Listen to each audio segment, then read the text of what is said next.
Hello hello साथीहरू, कस्तो छ? सन्चै? म पनि सन्चै छु। मलाई चाहिँ एउटा मेरो फलोवर्सले चाहिँ मेरो फ्रेन्डले चाहिँ के भनेको थियो, मेरो चाहिँ नयाँ आइडी हो, साथ सपोर्ट चाहिँ जरुर मिल्छ भनेको छ।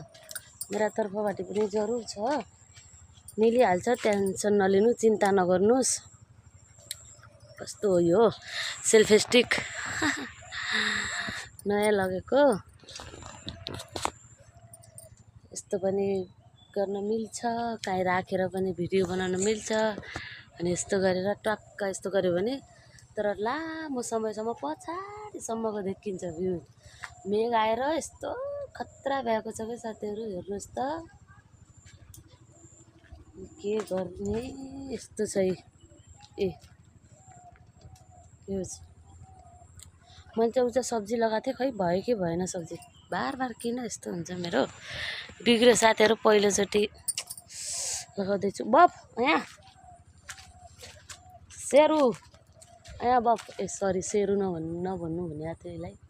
सेरु भन्यो भने अलि माइन्ड डिप्रेसनमा चला जान्छ के। हिजो अस्ति मेघ आएर लास्टै खत्तम, दलदल छ यहाँ त यार। अनि त्यस्तै हो साथीहरू। यहाँ सेरु बफ, यहाँ यहाँ नि काय करे तू।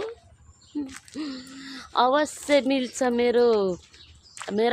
मेरामाबाट त साथ सपोर्ट मिलिरहन्छ, केही छैन। फेसबुकले पनि राम्रो कमाइदिरहेछ, पैसा दिइरहेछ। त्यो अब सबै मेहनत गर्नु साथीहरू, मेहनत गर्यो भने कहीँ पनि जाँदैन कि। यस्तो कि होइन, जस्तै म भन्न त चाहँदैन, तर भन्न अलि सुझाव सल्लाह दिएको।